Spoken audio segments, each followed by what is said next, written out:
ये धरना प्रदर्शन जो है हमारी कुछ समस्याएं हैं, और वो समस्याएं ऐसी हैं जिनसे आम आदमी पीड़ित है। यही नहीं कि हम किसान ही पीड़ित हैं, आम आदमी भी पीड़ित है। और सबसे पहली चीज़ तो ये है कि ये जो बिजली विभाग है, बिजली विभाग ने एक कानून बनाया है। अच्छा, आप जैसा फ़ोन में पैसे गिरवाते हैं तो ठीक, जब तक पैसे चलते हैं फ़ोन चलता रहता है, फिर बंद हो जाता है। यही यही स्थिति जो है सरकार, बिजली विभाग जो है वो करने जा रहा है। अच्छा जी, स्मार्ट मीटर लगाने जा रहा है। जितना पैसा आप उसमें डालोगे, जब तक आपका पैसा रहेगा वो चलता रहेगा। और किसान ऐसा नहीं होने देगा। क्यों? किसान के पास, ये बताइए आप, कौन सी ऐसी फसल है जो उसकी 1 महीने या 2 महीने के अंदर तैयार हो जाती है? कोई फसल ऐसी नहीं है। 6 महीने के अंदर किसान की फसल आती है। 6 महीने के बाद उसके पास पैसा होता है। और किसान जो है 6 महीने के बाद भी यह स्थिति है। हमारे बराबर में इकबालपुर मिल खड़ा है, 106 करोड़ रुपया आज तक बकाया है। न किसी राजनीतिक आदमी ने उस बात पर गौर किया है, न सरकार ने गौर किया है, न किसी प्रशासनिक अधिकारी ने गौर किया है। कि ऐसा है, चौधरी साहब कहा करते थे, चौधरी चरण सिंह जी कहा करते थे कि ये जो भारतीय जनता पार्टी, तब भारतीय जनता पार्टी हुआ, भारतीय जनसंघ हुआ करता था, आज भारतीय जनता पार्टी है। वो कहा करते थे ये पूंजीपति लोगों की सरकार है, इसका किसान और मजदूर से कोई लेना देना नहीं है। वो ये कहते हैं। मैं पूछना चाहता हूँ, कौन से के बाप ने, कौन से के दादा ने संघर्ष किया है, आज़ादी की लड़ाई लड़ी है? ये तो मुफ्त में सरकार थामे बैठे हैं। किसान के बारे में इनको सोचने की फुर्सत ही नहीं है। भारतीय जनता पार्टी को सिर्फ ये कहते हैं कि हम किसान के हितैषी हैं।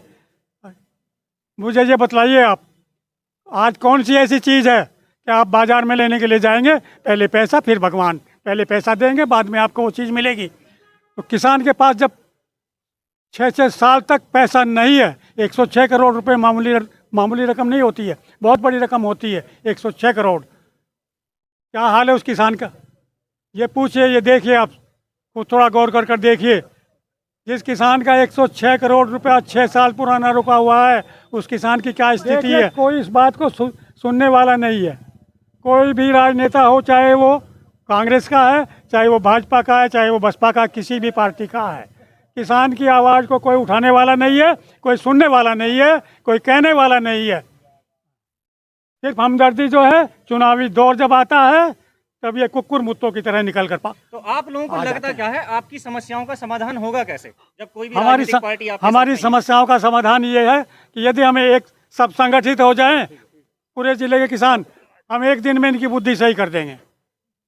हम एक दिन में बुद्धि सही कर देंगे इनको कल आ जाएगी। धरना प्रदर्शन बहुत सारे हो चुके हैं दिल्ली में। धरना प्रदर्शन हमेशा होते रहते हैं।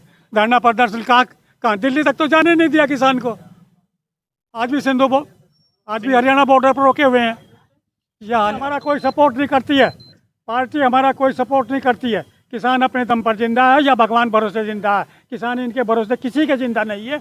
कोई इनकी बात न विधानसभा में उठाता है न लोकसभा में उठाता है। सिर्फ कहते हैं, ये सिर्फ जबानी जमा खर्च करते हैं, कागजी कार्यवाही कुछ नहीं है। तो इतना बड़ा सोल्यूशन किसान का हुआ है। बीजेपी गवर्नमेंट ने किसान विरोधी बिल पारित कर दिया था।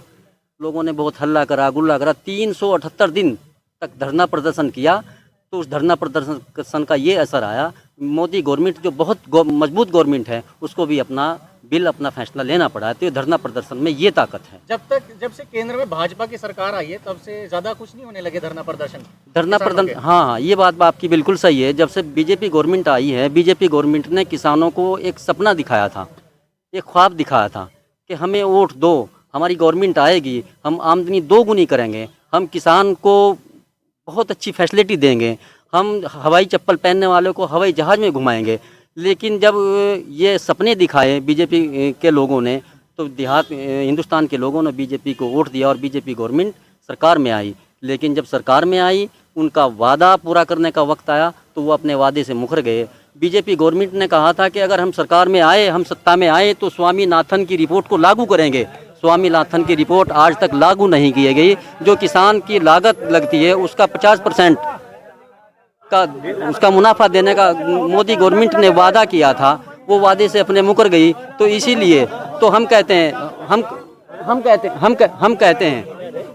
कहते हैं हिंदुस्तान एक कृषि प्रधान देश है। यहाँ सबसे ज़्यादा लोग खेती करने वाले लोग हैं, तो ये कृषि प्रधान देश कहा जाता है। तो हम कहते हैं ये एक बहुत बड़ा हिंदुस्तान में एक कबीला है जो खेती करता है, एक कबीला है। तो हम कहते हैं कबीले वालों के दिलों को जोड़िए मेरे सरदार, सरों को काटने से ये सरदारियाँ बहुत दिनों तक नहीं चलती। तो हमारा ये कहना है कि एक जो कुटुंब है, एक जो कबीला है, एक ख़ानदान है, जो खेती करने वालों का एक बहुत बड़ा कुटुंब है, इसको जोड़िए। इसको परेशान करने से, इसका उत्पीड़न करने से बहुत दिनों तक आप हुकूमत में, आप पावर में, अथॉरिटी में नहीं रह सकते। ये किसान हैं, ये हिंदुस्तान का 85% लोग हैं जो ज़्यादातर इसमें किसान हैं। अगर ये किसान अपनी बात पर आ गया, जिस दिन ये अपनी बात पर आ गया, अगर ये हिंदुस्तान का किसान इन लोगों को हुकूमत की कुर्सी पर बिठा सकते हैं, तो उनको उतारने का भी इनको अधिकार है। ये आज नहीं तो कल उनको उतार देंगे। अगर किसान का दर्द नहीं समझा गया, किसान की समस्या को नहीं देखा गया, किसान की समस्या को अनदेखा किया गया, तो वो दिन दूर नहीं जो लोग आज सत्ता में बैठे हैं वो कहीं दूसरी जगह बैठने पर मजबूर होंगे।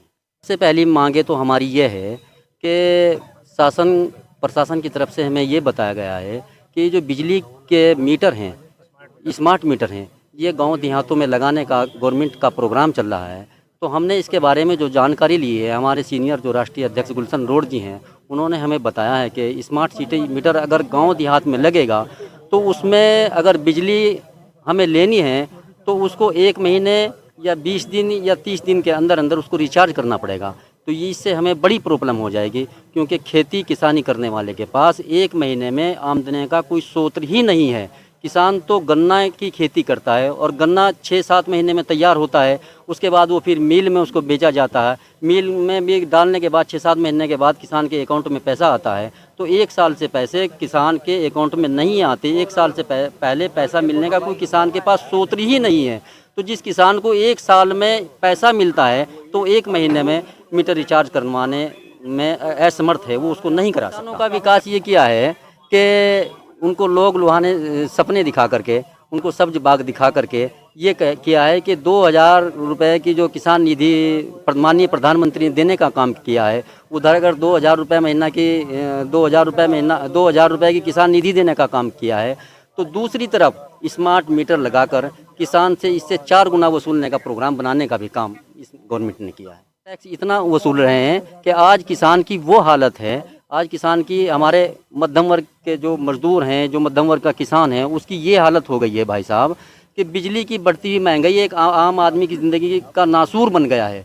आम आदमी इस महंगाई से इस कदर जूझ रहा है और परेशान है और मानसिक तनाव में आ गया है कि इस बिजली के बिल को आम आदमी भरे या अपने बच्चों की शिक्षा पर पैसा खर्च करे, अपने जो बुज़ुर्ग हैं, अपने घर में जो सदस्य रहते हैं, उनके स्वास्थ्य पर ध्यान दें। हम क्या करें? और अफसोस की बात तो ये है कि हमारे उत्तराखंड प्रदेश में जो ऊर्जा प्रदेश कहा जाता है, इसमें ये हाल है कि यहाँ की बिजली की महंगाई इतनी है कि यहाँ की महंगाई की बिजली ने यहाँ के आम आदमी का जीना दूभर कर दिया है। ये बड़े अफसोस और दुख की बात है। और मैं बड़े अफसोस के साथ ये भी कहना चाहता हूँ कि हमारे उत्तराखंड प्रदेश में डबल इंजन की सरकार है और इस डबल इंजन की सरकार ने किसान का डबल रोल ऐसा कर दिया कि उसको होश नहीं है कि वो अपने बच्चे के शिक्षा के स्वास्थ्य पर खर्च करे या बिजली का बिल जमा करे। चुनाव में आए, लोगों के बीच में लोग आए, वोट मांगने के लिए आए, उन्होंने बड़े विश्वास के साथ बड़े मजबूत वादे किए, कहा कि नहीं ऐसा नहीं है, हमको वोट दीजिएगा, हम सरकार में आएंगे तो किसान के लिए काम करेंगे। लेकिन जब वो सरकार में आ गए, यहाँ की भोली भाली जनता, यहाँ के भोले भाले किसानों ने उनको वोट कर दिया और जो वो जीत गए, जीतने के बाद में पता लगा कि ये खाली आश्वासन था, ये झूठे वादे थे। तो दोबारा आप लेके आए ना, उसके बारे में सवाल किया जा रहा है। जब पहली बार आप लोगों से वादा किया गया, आपने धरना प्रदर्शन किया, जी आपके काम नहीं हुए, जी फिर जी दोबारा भी ले आए। नहीं, आप लोगों की ज्यादा है। हाँ, उन लोगों ने फिर हमसे वादा किया, फिर दोबारा से लुभाने में आ गए। फिर लुभाने वादों में आ गए। तो ये गलती मानते हैं ना आप लोग? ये जो किसान है, किसान ने फिर, आम लोगों ने फिर गलती की है। लेकिन बार बार किसान धोखे में नहीं आ सकता, बार बार विश्वास नहीं करता। अब एक बार विश्वास किया, 2 बार विश्वास किया, मुझे उम्मीद है कि तीसरी बार विश्वास नहीं करेंगे। और अगर ये लोग किसान की समस्या को अनदेखा करेंगे तो इनका खमियाजा भुगतना पड़ेगा।